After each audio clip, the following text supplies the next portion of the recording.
Welcome back to MTV. It is time for episode 6 of our series on dungeons. D14. Let's talk mechanics. You must reach the dragon twice. Really, this dungeon is entirely about staying alive. Yeah. It is D12 on speed. Yeah. The board is all that matters. There are 7 colours. There are 3 damaging colours, 1 safe colour, and 3 that force movement. Yeah. Let's talk about the damaging colours first. Yeah. Red deals flat damage to you, somewhere between 250 and 300. Mm-hmm. Orange puts a dot on you that is quite large, lasts for 3 turns, and it can stack with the one that comes from yellow, which is a much smaller dot. But you can clear the damage from orange and yellow by standing on green. And there are 3 movement forcing ones, which are the blue, purple, and brown.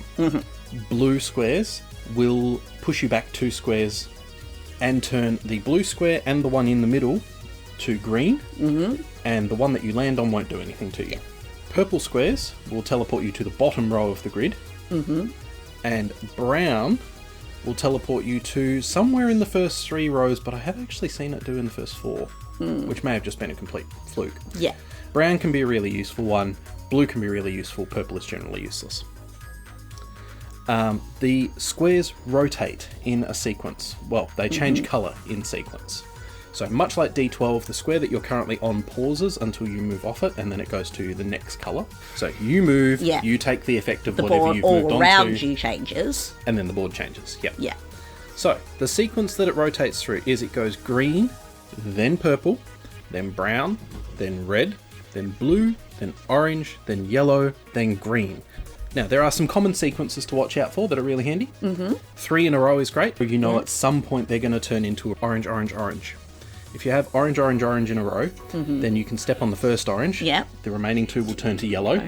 Step on the yellow, the remaining 1 turns to green. And that will clears off the both debuff. of those buffs. Yeah. So, that's a useful sequence, but not the best sequence. Yeah.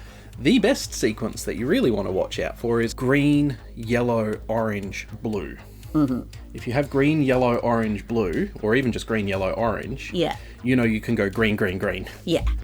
Okay? Yeah. Super good.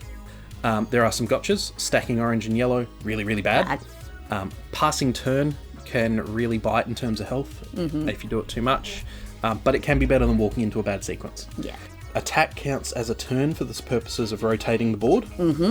Having a lot of extra health is very good. This is not a dungeon where you can bypass mechanics just by having extra damage or shielding. Yeah. But having an enormous pool of health allows you to stand in a lot more red and pick up more orange and yellows and stuff, and gives you generally more time.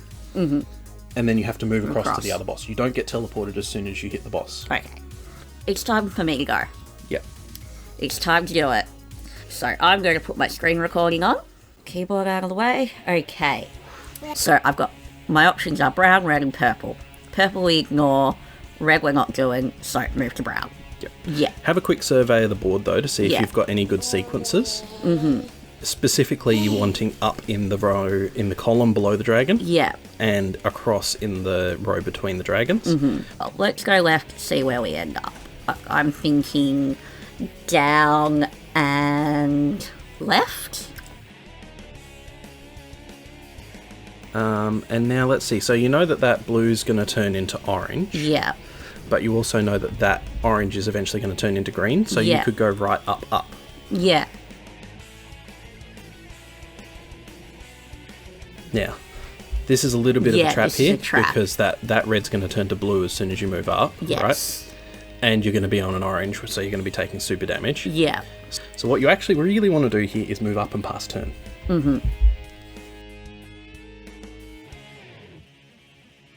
And now look at how that's set up your sequence here. So then I can go up, and then but left. attack counts it as a turn. Yes, it does. Well, just go up and attack first. Okay.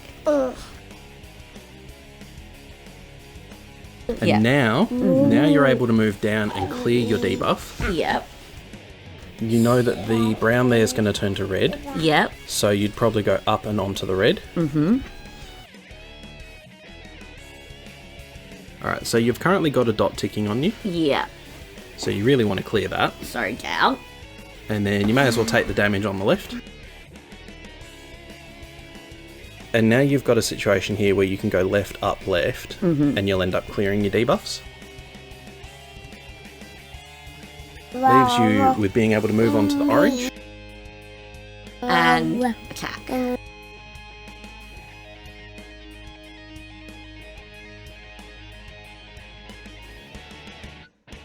Done. Yeah.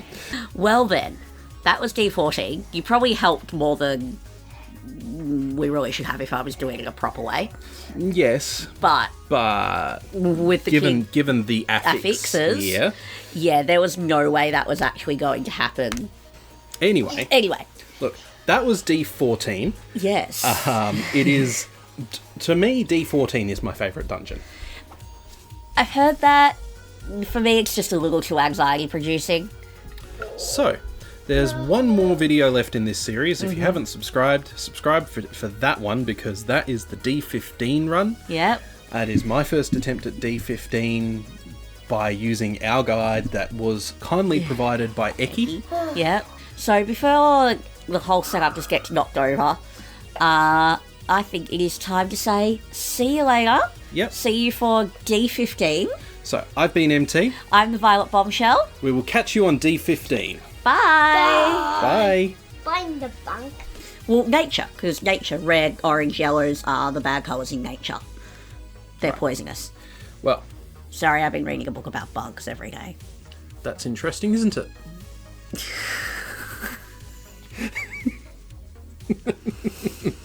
I wasn't going to point out the flaming thing in the room. So now I'm far out. Wow, you're digging a grave here.